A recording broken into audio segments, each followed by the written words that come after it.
Começa hoje o curso de Ciências do Ensino Fundamental. Nós estaremos juntos nesta jornada. Bons estudos. Você vai assistir a teleaula de número 1.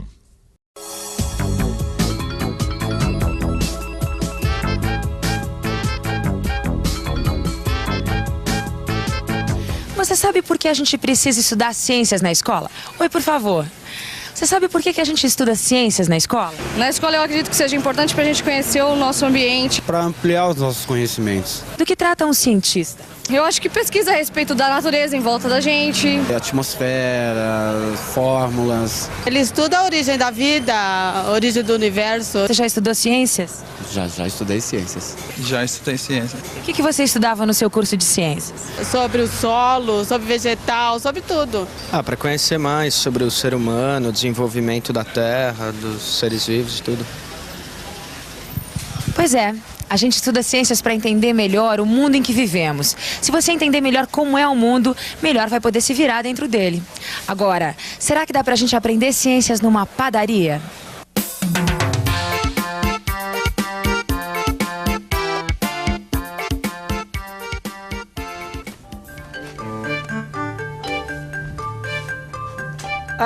Bom dia. Eu sou o Clóvis. Estou colocando a minha banca de jornal a serviço do telecurso de ciências que está começando hoje.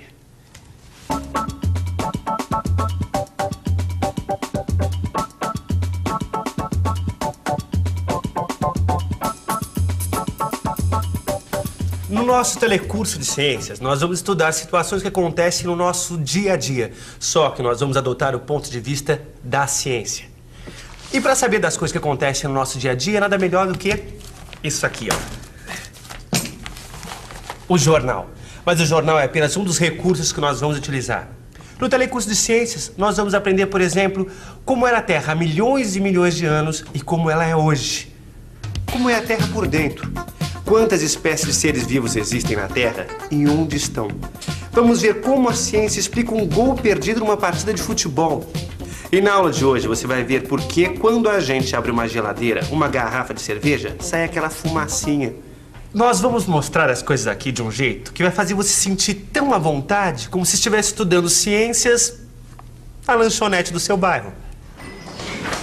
Oi, prazer. Meu nome é Lineu e como eu dou aula de ciências numa escola aqui do bairro, eu venho sempre nessa lanchonete. A Maria é a garçonete. Ela diz que os nossos papos melhoram a qualidade do serviço.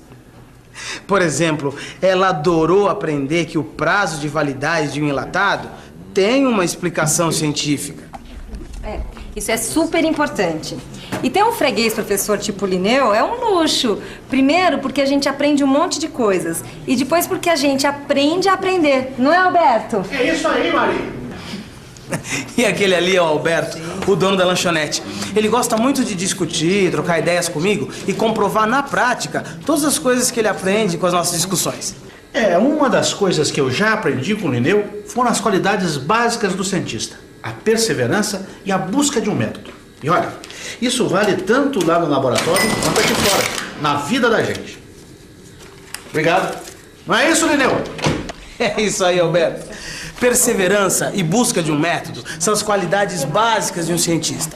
Perseverar é conservar-se firme e constante. Persistir, prosseguir, continuar.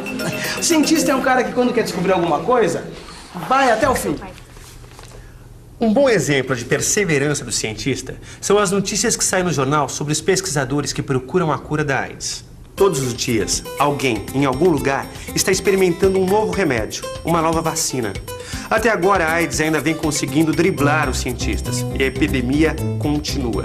Mas já foram descobertos meios de evitar a contaminação e remédios que diminuem o ritmo da doença. As pessoas soropositivas, hoje, vivem muito mais tempo do que há 10 anos. Você já pensou se os cientistas não tivessem perseverança, não continuassem insistindo? Nós podíamos perder a esperança de encontrar a cura. Valeu o exemplo? Valeu. Mas você também fala sempre em método.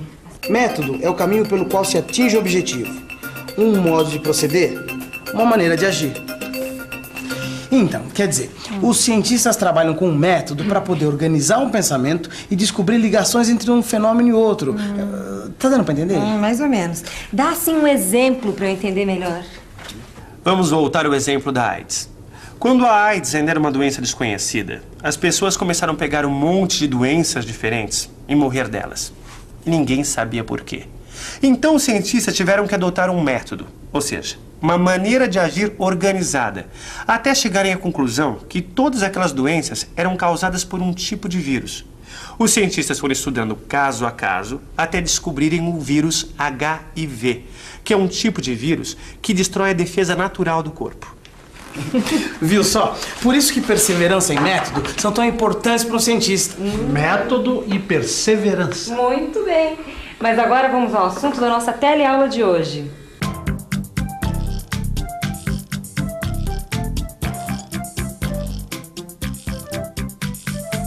Incêndio é causado por vazamento de gás no botijão do fogão.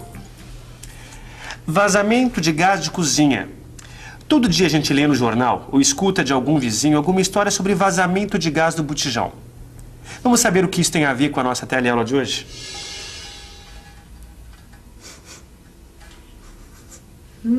Roberto, O que foi, Maria? vem dar uma olhada aqui no fogão, acho que tá vazando gás. Fecha o registro. Mas eu já fiz, né? Aliás, essa não é a primeira providência que a gente toma quando acha que o gás tá vazando? É. Alberto, eu conheço cheiro de gás de longe. Eu sei que quando não tem vazamento e a gente troca de botijão, sente um cheiro leve de gás, não esse cheiro forte que tá aqui. Deixa eu ver se eu encontro uma chave de fenda aqui. Ah, achei! Ah, é. Peraí.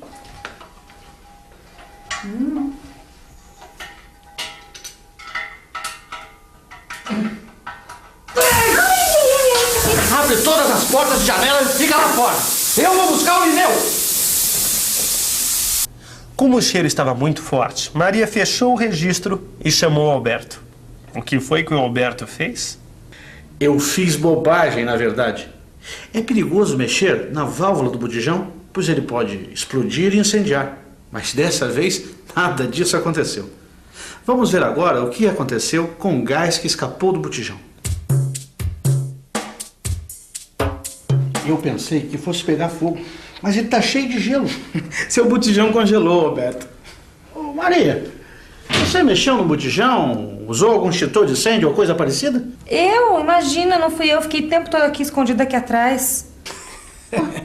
Vamos rever essa cena e ver que coisa curiosa. O gás escapou e, por sorte, nem teve incêndio nem explosão. Formou apenas gelo. Isso tem a ver com a mudança de temperatura do lado de fora do botijão.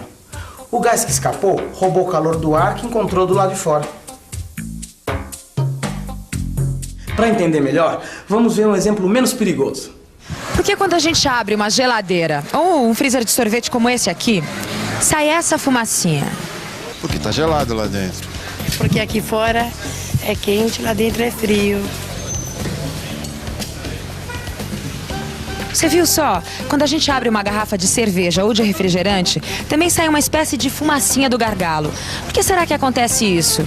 Será que aquela nuvenzinha de fumaça já estava dentro da garrafa antes dela ser aberta? Estava lá dentro quando abriu? Deveria estar, né? Acho que sim, estava dentro da garrafa com toda certeza. Eu acredito que não. Olha, o que eu posso garantir é que aqui dentro, antes de ser aberta a garrafa, não tem nenhuma fumaça, não. A pergunta agora é, por que se forma essa nuvem de fumaça? Essa nuvem de fumaça tem uma explicação científica. Olha só, aqui nessa cerveja, o gás fica comprimido entre o líquido e a tampa. Na hora em que abrimos a garrafa, o gás se expande rapidamente. E quando um gás se expande, ele provoca o abaixamento da temperatura. Então aquele gás que congelou o botijão. Isso mesmo. Tanto aqui com essa cerveja quanto com o gás do botijão de cozinha, aconteceu a mesma coisa. A expansão do gás. E toda vez que isso acontece, ocorre também o abaixamento da temperatura. Puxa! Mas a expansão do gás baixa tanto a temperatura a ponto de fazer aparecer gelo ali em volta da válvula do botijão? É isso mesmo, Roberto. Pra gente ter uma ideia melhor de como que a expansão dos gases abaixa a temperatura, vamos dar uma olhadinha aqui nessa cerveja, bem gelada. Essa cerveja tá mais ou menos uns 5 graus centígrados, que nós vamos chamar de graus Celsius. Na hora que a garrafa é aberta, o gás que estava comprimido dentro da garrafa se expande rapidamente e a temperatura na região perto do gargalo cai para cerca de 36 graus Celsius, abaixo de zero. Então se forma uma nuvenzinha de fumaça que é formada de partículas de água que existem no ar. 36 graus abaixo de zero? Puxa, Lineu, mas isso é frio pra chuchu. Não, porque uma temperatura baixa dessas dá pra congelar tudo, até o ar. Caramba! Mas congelar o ar não é a maneira mais correta de descrever esse fenômeno, né? O gelo na válvula do botijão e a nuvem de gotículas de água no gargalo da garrafa se formam pelo mesmo motivo. A temperatura diminui rapidamente toda vez que acontece a expansão de um gás. Expansão de gás? Tá vendo esse barulhinho aí da geladeira? O que esse barulho tem a ver com a tal da expansão do gás? Não, porque eu aposto que esse motorzinho que fica nesse liga e desliga, que é o responsável pela expansão do gás que resfria a geladeira. Tô certa? É isso mesmo. O motorzinho de geladeira é um compressor. Como o próprio nome diz, o compressor serve para comprimir o gás. Então ele é levado assim comprimido por uma tubulação até o congelador, que é o lugar onde ele vai expandir. E quando o gás se expande, o que acontece? Ah, isso você já explicou. A expansão de um gás provoca um abaixamento da temperatura. A partir do caso do botijão de gás da lanchonete, nós aprendemos alguns conceitos de ciência. Agora vocês vão ter a chance de rever o que nós aprendemos nessa teleaula. E atenção, se liga aí, que é a hora da revisão. Na teleaula de hoje, você viu que a rápida expansão de um gás provoca o abaixamento da temperatura. Esse abaixamento da temperatura pode ser visto quando escapa gás rapidamente de um botijão. A válvula do botijão fica coberta de gelo. A nuvem de fumaça que a gente vê quando abre uma garrafa de cerveja se forma ali pela mesma razão. O gás se expande e a temperatura cai. E este princípio de abaixamento de temperatura através da expansão de um gás é utilizado em muitos equipamentos como a geladeira e o ar-condicionado. Na nossa próxima teleaula, nós vamos tratar do céu. Esse mesmo que a gente vê todo dia.